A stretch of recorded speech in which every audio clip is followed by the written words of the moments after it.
minasyaitonirrajim. Bismillahirrahmanirrahim. Assalamualaikum warahmatullahi wabarakatuh. Alhamdulillahirabbil alamin. Wa bihi nasta'inu ala umuri dunya waddin. Wassalatu wassalamu ala asyrafil anbiya'i wal mursalin wa ala alihi wa ashabihi ajma'in. Rabbi shrah li sadri wa yassir li amri wahlul 'uqdatam min lisani yafqahu qawli. Allahumma la sahla illa ma ja'altahu sahla wa anta taj'alul hazna idza syi'ta sahla. Amma ba'du. Hadirin hadirat jamaah salat Isya dan salat tarawih Masjid Al-Ukhuwah Kota Baru Parahyangan. Insyaallah malam ini kita kembali melanjutkan kajian Asmaul Husna, Al-Kabir, Ar-Raqib dan Al-Wasi'. Al-Kabir artinya Allah yang maha besar. Allah yang maha besar. Di dalam Al-Quran Allah menyebut dirinya dengan yang maha besar atau kabira. Di antaranya kita bisa lihat di surat An-Nisa ayat ke-34. Surat ke-4 ayat ke-34. A'udzu billahi minasyaitonir rajim. Bismillahirrahmanirrahim. Ar-rijalu qawwamuna 'alan nisa'i bima faddala Allahu ba'dahum 'ala ba'din wa bima anfaqu min amwalihim. Fas-salihatu qanitatun hafizatun lil ghaibi bima hafizallah. Wallati takhafuna nushuzahunna fa'iduhunna wahjuruhunna fil madaji'i wadribuhunna fa in ata'nakum fala tabghu 'alayhinna sabila innallaha kana 'aliyyan kabira. Ayat ke-34 ini berfirman tentang hubungan antara laki-laki dan perempuan, antara suami dengan istri, di mana laki-laki sebagai qawwam, sebagai pelindung, sebagai pemimpin, sebagai provider, sebagai penegak semua urusan wanita, baik itu istrinya, atau itu ibunya, atau itu saudarinya, atau itu anak perempuannya. Disebabkan apa yang Allah berikan kepada laki-laki di atas perempuan, dan disebabkan harta yang mereka infakkan. Adapun wanita yang salihah adalah wanita yang qanitat hafizat lil ghaib, wanita yang tunduk, taat, khusyuk dan menjaga perkara yang gaib. Kemudian wanita-wanita yang kalian takutkan nusyuznya, wanita yang kalian khawatirkan kedurhakaannya, maka nasihati mereka, hijrah dan tinggalkan mereka di tempat tidur, dan pukullah mereka. Walaupun pukulannya bukan pukulan yang meninggalkan luka, bukan pukulan di wilayah yang vital, di wilayah sensitif. Maka jika mereka sudah taat, jangan lagi mencari-cari jalan. Sesungguhnya Allah Maha Tinggi dan Maha Besar. Allah Subhanahu wa Ta'ala mengingatkan bahwa mereka yang menzalimi wanita, mereka yang merasa besar dan bisa menzalimi orang-orang yang lemah, bisa menzalimi istrinya, bisa menzalimi anak perempuannya, bisa menzalimi adik perempuannya karena merasa laki-laki, karena merasa hebat, karena merasa kuat, ya. Padahal mereka sudah taat, maka jangan mencari-cari lagi alasan, mencari-cari jalan. Innallaha kana 'aliyyan kabira. Allah Maha Besar dan Allah Maha Tinggi. Hadirin hadirat yang Allah muliakan, ini Al-Kabir yang pertama. Al-Kabir, Allah yang Maha Besar, yang mengingatkan orang agar tidak bersikap arogan dan merasa besar. Merasa besar itu dalam bahasa Arabnya takabbur atau istikbar. Kita menerjemahkannya sombong, gitu ya. Sombong itu aslinya merasa besar, dari kata takabbaro yatakabbaru, dari akar kata yang sama dengan kabir. Al-Kabir, Allah yang Maha Besar. Tidak ada yang besar kecuali Allah Subhanahu wa ta'ala. Dan ketika mengambil selendang kemahabesaran Allah, muncullah sikap arogan, muncullah sikap sombong, muncullah sikap takabur. Maka mengenal dan memahami, menghayati, mendalami, mengamalkan Al-Kabir membuat seorang hamba akan lebih humble, lebih rendah hati, lebih sadar diri. Sebesar apapun dirinya, orang merasa besar biasanya karena melihat yang lebih kecil, gitu ya. Orang melihat yang lebih kecil, yang lebih rendah, yang lebih bawah, cenderung dia akan, saya ternyata lebih besar dari dia. Tapi saat dia melihat ada yang jauh lebih besar dari dirinya, otomatis dia akan jadi kecil. Jadi ini apa bahasa kita, permainan perspektif, gitu ya. Punten 100.000 kalau dibawa ke mall, besar atau kecil? Kecil. 100.000 dimasukkan ke kotak infak, besar atau kecil? 100.000-nya sama, tapi ternyata saat kita kesini dan kesana jadi berbeda. Nah, ada orang yang merasa dirinya besar karena melihatnya ke bawah, karena melihatnya ke yang kecil-kecil. Tapi kalau dia melihat ke Allah Subhanahu wa ta'ala, otomatis dia sadar, dia akan tahu bahwa dia kecil. Dan memang Allah Subhanahu wa ta'ala sering menunjukkan kepada kita, atau tanpa ditunjukkan juga sudah ada di sekitar kita. Untuk mengenal kemahabesaran Allah, tinggal kenali kebesaran ciptaan Allah Subhanahu wa ta'ala. Untuk merasakan kemahabesaran Allah, naik ke atas gunung, lihat alam. Main ke pantai, lihat lautan. Naik ke atas perahu, kemudian ke tengah samudra, nah, rasakan kemahabesaran Allah Subhanahu wa ta'ala. Karena itu baru makhluknya, belum khaliqnya. Hadirin hadirat yang Allah muliakan, ini makna yang pertama. Allah Al-Kabir, Allah yang Maha Besar, membuat orang jadi lebih tawadhu. Mengamalkan Al-Kabir membuat orang sadar diri bahwa dirinya itu kecil. Di sisi yang lain, Rasulullah SAW diperintahkan untuk membesarkan Allah saat pertama kali berdakwah.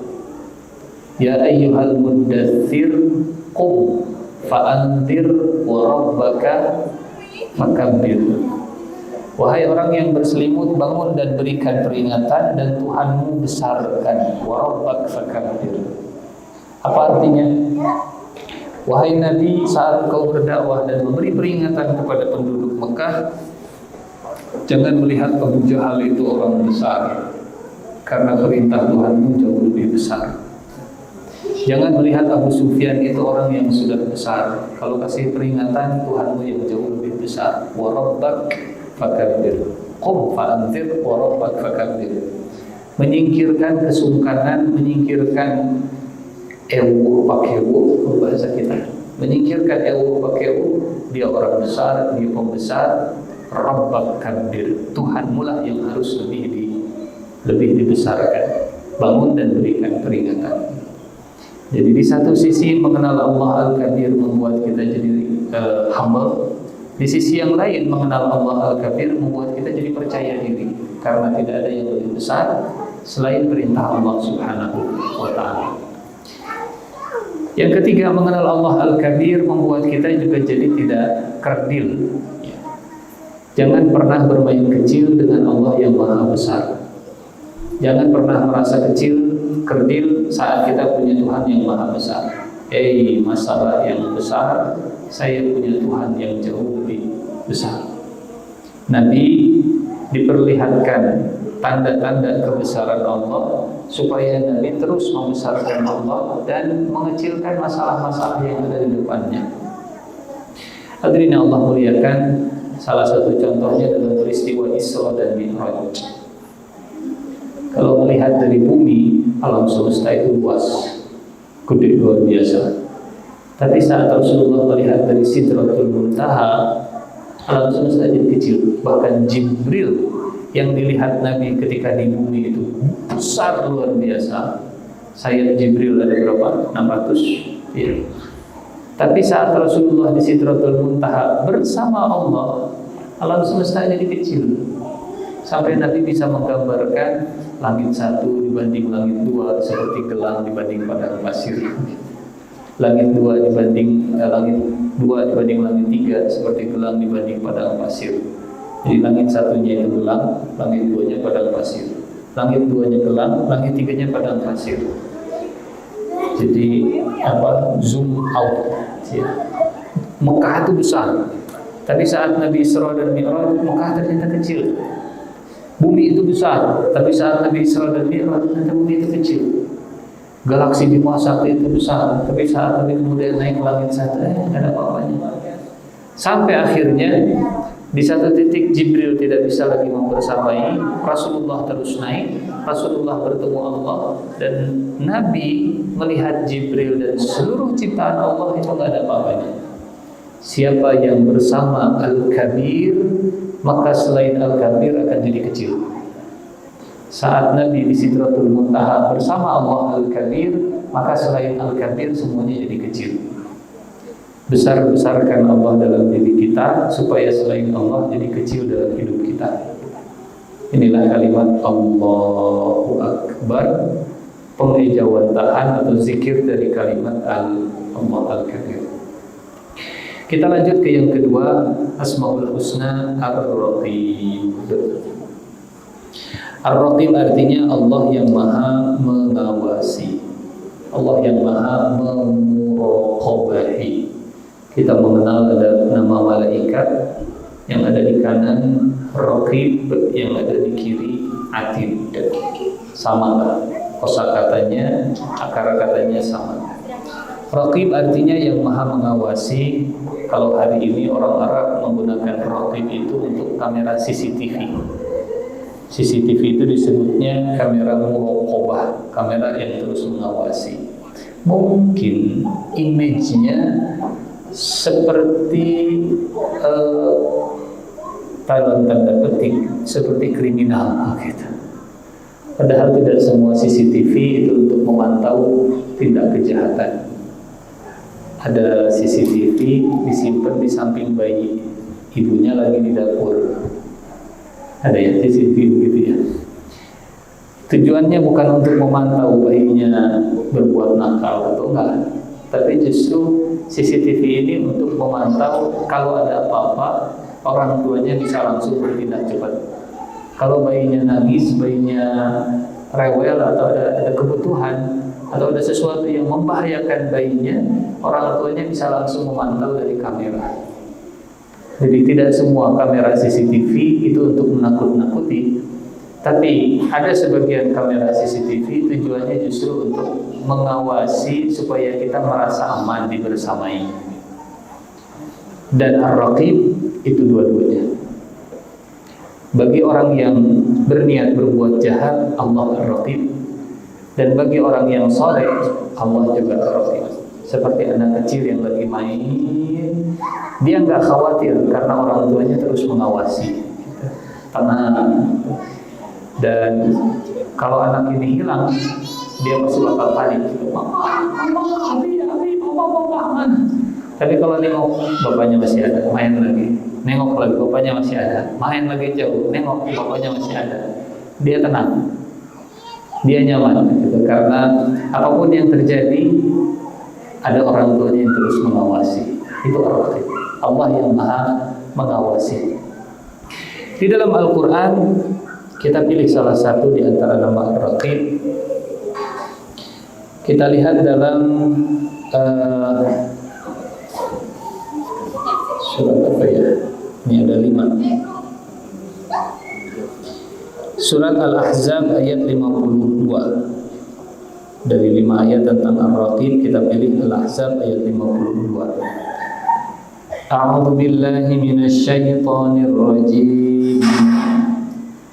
La yahillu lakan nisa'u min ba'du wa la an tabaddala bihinna min azwajin walau a'jabaka husnuhunna illa ma malakat yaminuk wa kana Allahu 'ala kulli syai'in raqiba.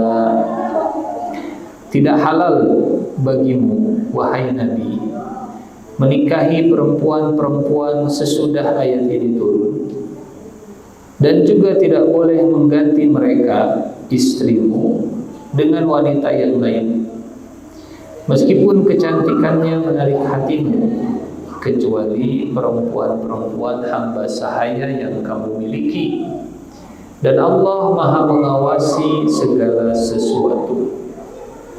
Hadirin hadirat yang Allah muliakan, ayat ini turun di usia Nabi sekitar 60 tahun. Jadi Allah sudah menakdirkan istri yang dinikahi oleh Nabi akan menjadi istri nanti di surga. Jadi bidadari surganya Rasulullah Sallallahu Alaihi Wasallam. Setelah ayat ini turun, Nabi tidak boleh lagi menikah, tidak halal. Jadi ini aturan khusus untuk Nabi setelah ayat ini turun. Adapun umat Nabi tidak ada batasan. Mau nikah di umur 60, 61, 62, 70, 80, maka terserah. Dan juga nggak boleh diganti. Yang ini diceraikan kemudian nikah lagi supaya total jumlahnya sekian, sama Allah melarang kepada Nabi.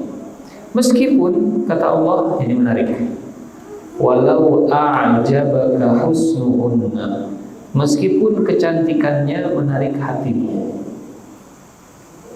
Allah kalau melarang, kemudian menyebutkan meskipun kamu tertarik dengan kecantikannya, setelah ayat ini turun nggak boleh menikah lagi. Hadirin hadirat yang Allah muliakan, kemudian ayatnya ditutup dengan kalimat wallahu wa kana Allahu ala kulli syai'in raqiba. Salah satu Asmaul Husna Ar-Raqib Allah gunakan untuk mengawasi interaksi antara laki-laki dan perempuan, antara lawan jenis laki-laki dan perempuan. Dan konteks ayatnya itu tentang Nabi. Seolah Allah ingin mengatakan, wahai Nabi, Allah mengawasi. Allah mengawasi. Walaupun secara fisik menarik, tapi ini aturan untukmu, la yahillu laka, bukan ilmu ini, laka, la yahillu laka.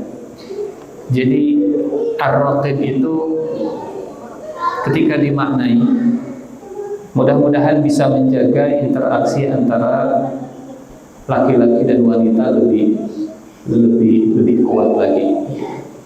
Ini dilarang hubungannya oleh Allah. Ini masih belum halal. Wa kana Allahu ala kulli syai'in raqiba. Cantik sih, tapi nggak boleh. Allah mengawasi. Ganteng sih, baik sih, tapi nggak boleh. Allah mengawasi. Contoh lagi misalnya, apa misalnya? Ada laki-laki yang sudah menceraikan istrinya yang ketiga kali, talak 3. Tapi mantan istrinya ini belum nikah lagi. Sementara si suami yang sudah menceraikan tadi ada keinginan untuk kembali, ada keinginan untuk kembali, dan dia nggak rela kalau mantan istrinya yang sudah ditalak 3 ini, sudah cerai 3 kali, dinikahi laki-laki lain. Akhirnya berusaha mendekat. Wa kana Allahu ala kulli syai'in raqiba. Nah, yang seperti ini termasuk la yahillu laka, gitu, tidak halal bagimu. Atau misalnya, ini contoh saja, ada yang istrinya sudah 4 dan dia masih pengen lagi, tapi nggak mau menceraikan yang ini juga. Itu ada yang cantik, itu ada yang wa kana Allahu ala kulli syai'in raqiba. Ini pengaplikasian ayat ini, mengamalkan ayat raqib khususnya dalam interaksi dengan lawan jenis, gitu.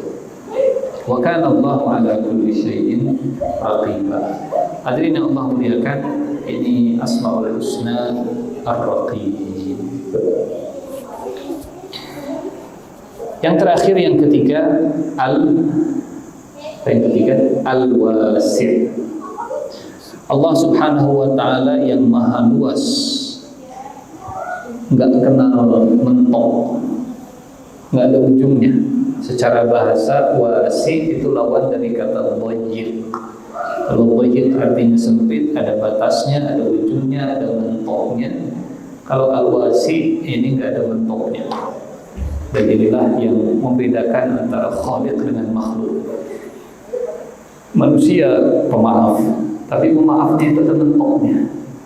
Manusia berilmu, tapi ilmunya ada mentoknya. Manusia ada yang badannya besar, tapi sebesar-besarnya ya segitulah manusia, 2 meter, 1,9, 1,7. Manusia kuat, ya sekuat-kuatnya ada mentoknya. Angkat barbel maksimal berapa sih? 200 kilo, lebih dari itu. Tapi Allah Subhanahu wa ta'ala wasi', unlimited, nggak ada mentoknya dalam segala hal. Rahmatnya nggak ada mentoknya. Kadang yang suka membatasi itu manusia, gitu ya. Yang suka memotak itu manusia. Sementara Allah nggak ada batasnya. Kita lihat misalnya dalam Al-Quran, Allah menyebut wasi' itu 13 kali. 13 Asmaul Husna Al-Wasi'. Kita pilih satu saja. Surat Al-Baqarah ayat 247 misalnya. Wa qala lahum nabiyyuhum inna Allaha qad ba'atha lakum taluta malika. Qalu anna yakunu lahul mulku alaina wa nahnu ahaqqu bil mulki minhu wa lam yu'ta sa'atan minal mal. Qala inna Allaha astafahu alaykum wa zadahu bastatan fil ilmi wal jismi wallahu yu'ti mulkahu man yasha'u wallahu wasi'un alim.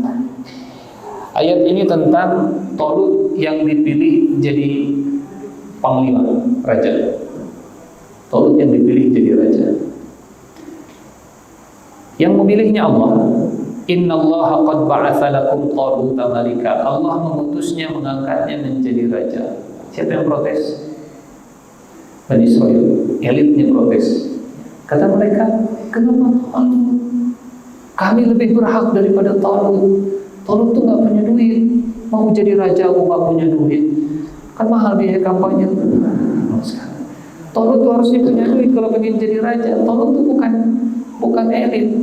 Talut tuh bukan dari kalangan bangsawan. Talut tuh penggembala domba. Kok Talut yang dipilih Allah jadi raja? Kata nabinya, Allah yang sudah memilihnya dan Allah yang menambahkan kepadanya kelapangan dalam ilmu dan jasad. Allah memberi kerajaan kepada siapapun yang Allah kehendaki, dan Allah maha luas dan maha mengetahui. Apa maknanya?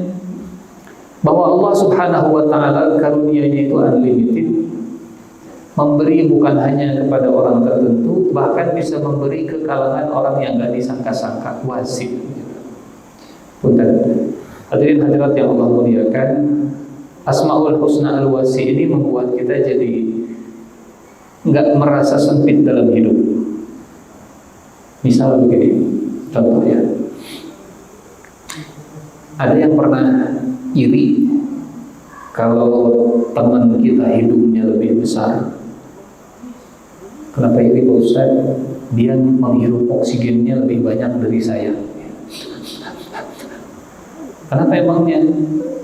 Takut kitanya kehabisan oksigen. Ada yang begitu? Enggak ya?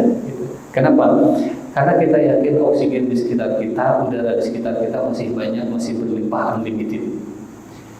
Jadi keyakinan bahwa oksigen gak akan habis walaupun Allah memberikan orang hidung besar, lubangnya besar, nyedotnya lebih banyak, kuda misalnya, paru-parunya begitu besar, tapi kita gak pernah, tenanglah, ada jalur yang akan Allah berikan untuk saya, dan kita gak akan, orang kalau di dalam tempat yang sempit itu cenderung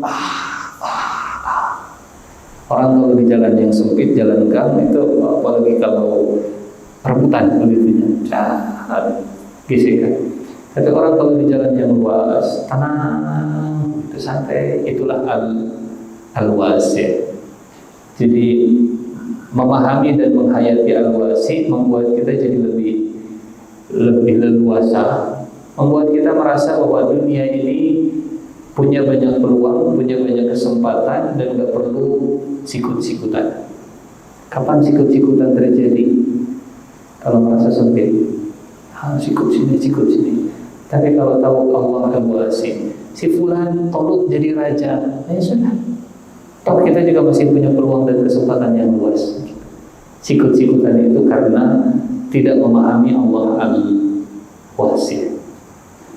Kalau memahami Allah al-wasi', sudah, si fulan jadi turun. Saya juga ada tracknya sendiri dan masih luas. Allah memberikan jalan rizkinya dan seterusnya. Terakhir tentang al-wasi'. Ada al-wasi' yang dikaitkan oleh Allah Subhanahu wa taala dengan ampunan dan dengan bumi. Yang pertama dengan bumi dulu sebelum dengan ampunan. Jadi ada orang-orang yang saat meninggal dunia, mereka meninggal dunia dalam keadaan zalim ke diri mereka sendiri. Ceritanya begini.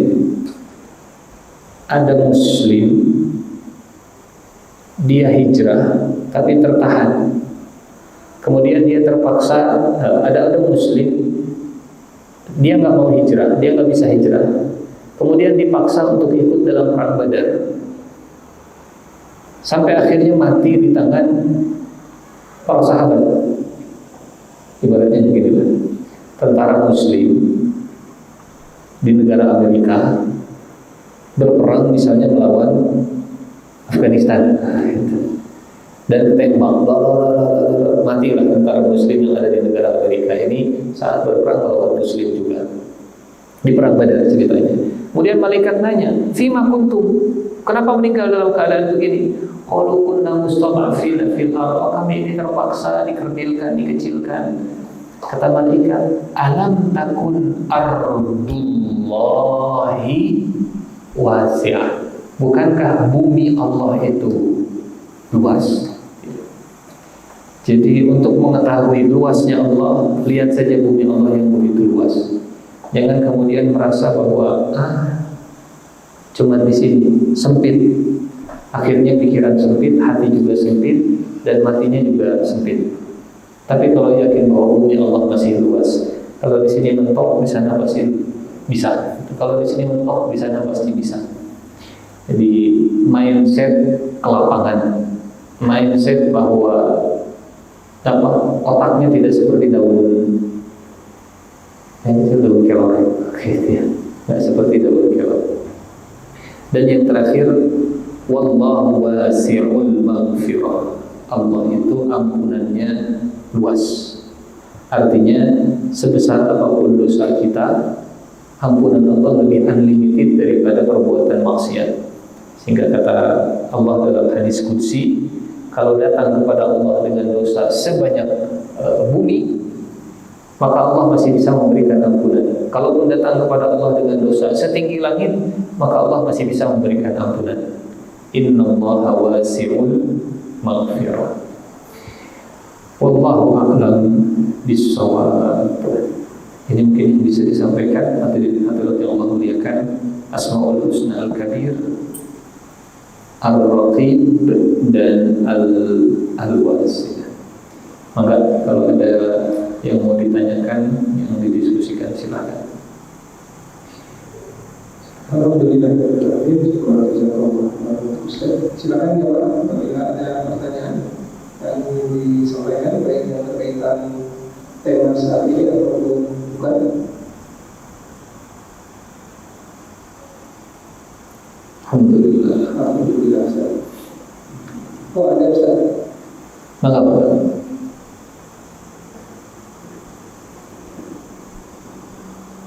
Assalamualaikum.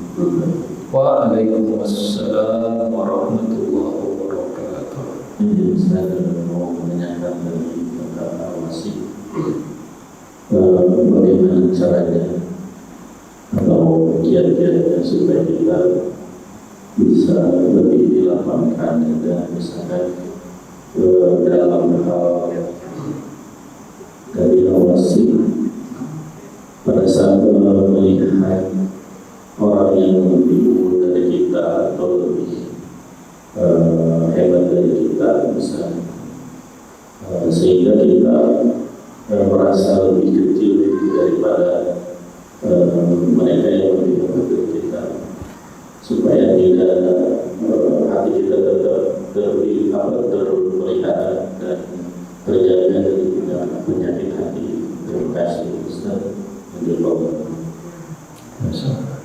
Baik, bismillahirrahmanirrahim. Kita mulai dengan doa dulu. Rabbi shrah li sadri.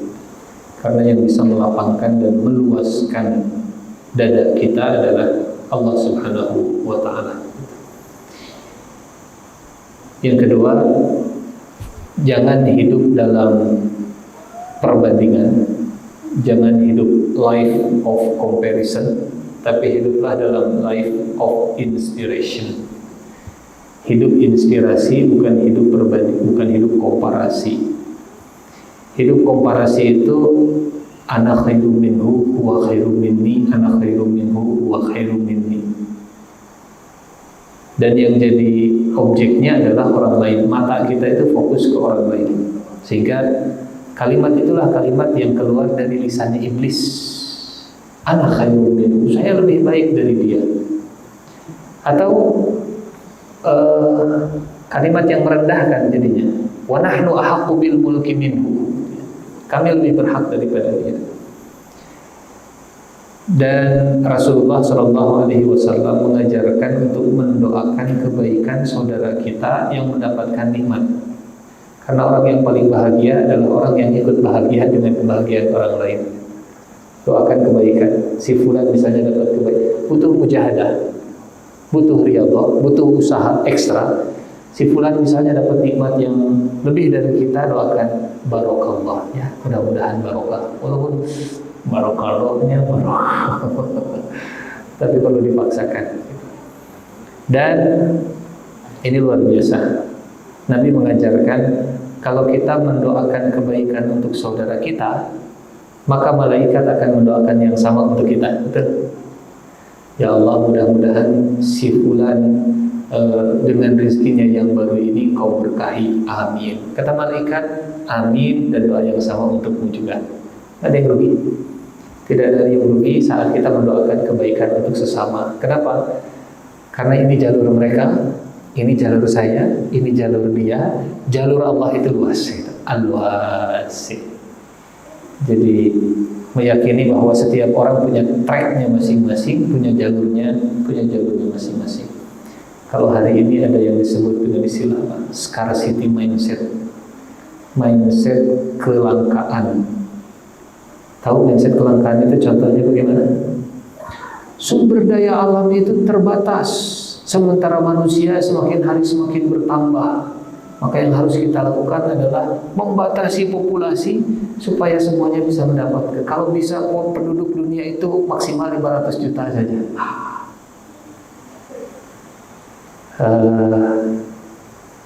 Dan itu yang dipelajari. Gitu ya.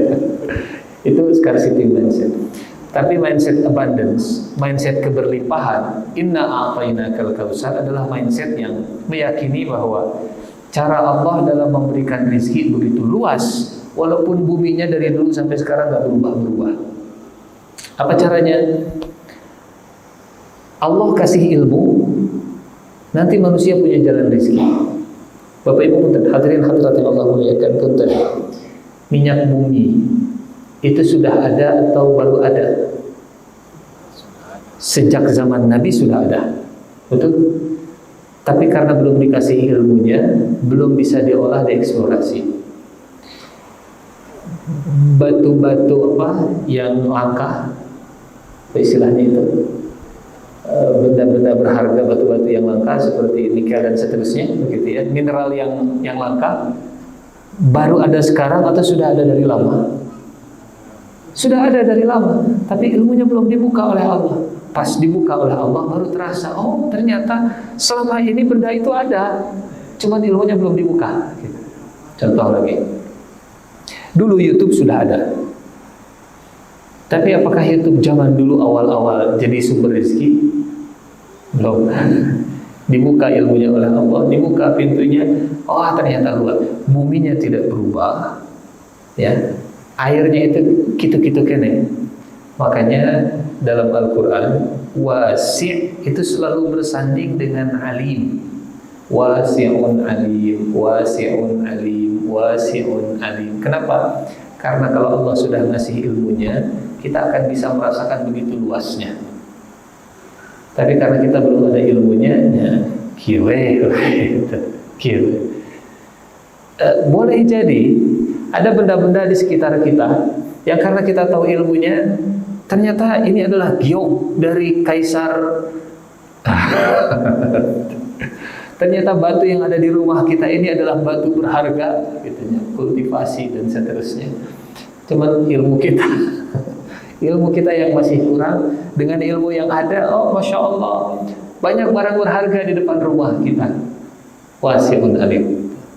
Jadi pada akhirnya merasakan keluasan Allah Subhanahu wa taala itu dengan ilmu, gitu ya. Wallahu a'lam bishawab. Cukup. Betul.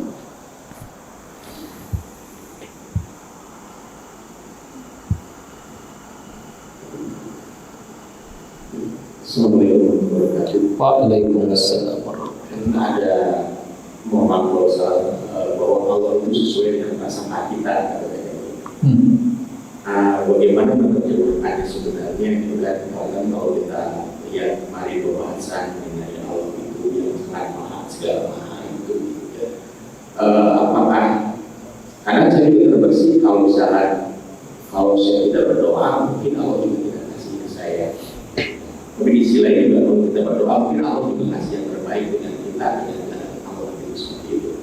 Nah, jadi kadang-kadang suka timbul keraguan. Kalau saya punya keraguan tentang sesuatu, itu akan terjadi karena prasangka kita begitu. Apakah berlaku begitu? Baik. Kalau dalam konteks doa, bismillahirrahmanirrahim. Kalau dalam konteks doa, sebetulnya doa itu bukan sekedar menyampaikan hajat. Jadi doa itu ada doa hajah, ada doa ibadah. Doa hajat itu doa menyampaikan kebutuhan. Tapi yang paling penting adalah doa ibadah. Doa ibadah itu kita yakin bahwa Allah tahu hajat saya, bahkan tanpa dikasih tahu juga Allah lebih tahu dari saya. Tapi inti dari doa adalah menunjukkan bahwa kita ini hamba dan kita ini butuh ke Allah Subhanahu wa ta'ala. Orang yang gak pernah berdoa disebutnya sombong. Dan saat kita berdoa bukan kita sedang nyuruh ke Allah, sehingga apa yang kita sampaikan itu ya kita tahu pasti diijabah sesuai dengan yang kita minta, atau diijabah yang lebih baik dari yang kita minta, atau dikonversi. Nah masalahnya kita kadang suka nggak ngeh gitu ya, bahwa yang kita doakan itu sudah diijabah, tapi dengan cara yang lebih baik. Dengan cara yang lebih baik, ya Allah, saya ingin punya helikopter misalnya, tapi dijabah oleh Allah jadi apa misalnya? Jadi skuter misalnya, karena mungkin skuter lebih baik daripada helikopter. BBM-nya naik karena selat Hormuznya diblokade misalnya, jadi skuter lebih baik misalnya. Adapun prasangka kita kepada Allah Subhanahu wa Ta'ala itu betul, nyata. Redaksi hadisnya juga begitu, hadis kursinya. In zanna bi khairan fahuwalah wa in zanna bi syarran fahuwalah. Apa yang kita pikirkan tentang Allah, maka itulah yang akan terjadi kepada kita. Memang Allah mana nggak sayang ke saya, nah itu yang terjadi nantinya. Gitu. Kayaknya memang Allah mah nggak akan ngasih apa ya? Kalau membahasakan dengan law of attraction itu kayaknya kurang akurat ya, kurang 100%. Karena hubungannya tidak langsung dengan alam, tapi hubungannya dengan Allah Subhanahu wa Ta'ala, dan Allah yang menggerakkan alam semesta begitu. Jadi istilahnya itu vibrasinya gitu, vibrasinya sama. Pada akhirnya ini ada cerita. Nabi datang nengok ke orang yang sudah tua dan sakit. Kata Nabi, semoga cepat sembuh ya. Kata orang tua ini, penyakit yang sudah berat menimpa orang yang sudah tua hanya akan mengantarkan saya ke alam kubur. Kata Nabi, sudah kalau begitu pikiranmu tentang apa? Dan memang akhirnya meninggal dunia. Jadi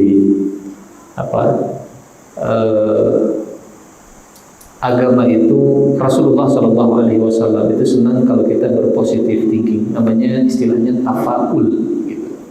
Tafaul itu berpositif thinking. Islam tidak suka dengan yang namanya merasa sial. Aduh, ayah ucing kagele, jangan-jangan. Aduh, ayah cak-cak, rak-rak, jangan-jangan. Ayah kupu-kupu datang ke roh, jangan-jangan. Ayah cincuri. Aduh, jangan-jangan ada orang yang datang mau minjem duit. Misalnya, burungnya terbang ke kiri, wah kayaknya hari ini bakal sial. Gitu. Islam melarang dan mencegah merasa sial dengan apa-apa yang ada di sekitar kita, tetapi tetap berpositif thinking, tetap fakul namanya. Wallahu a'lam bishawab. Wallahu a'lam. Cukup. Kita tutup dengan doa kifaratul majlis. Subhanakallahumma wa bihamdika asyhadu an la ilaha illa anta astaghfiruka wa atubu ilaik. Assalamualaikum warahmatullahi wabarakatuh. Waalaikumsalam.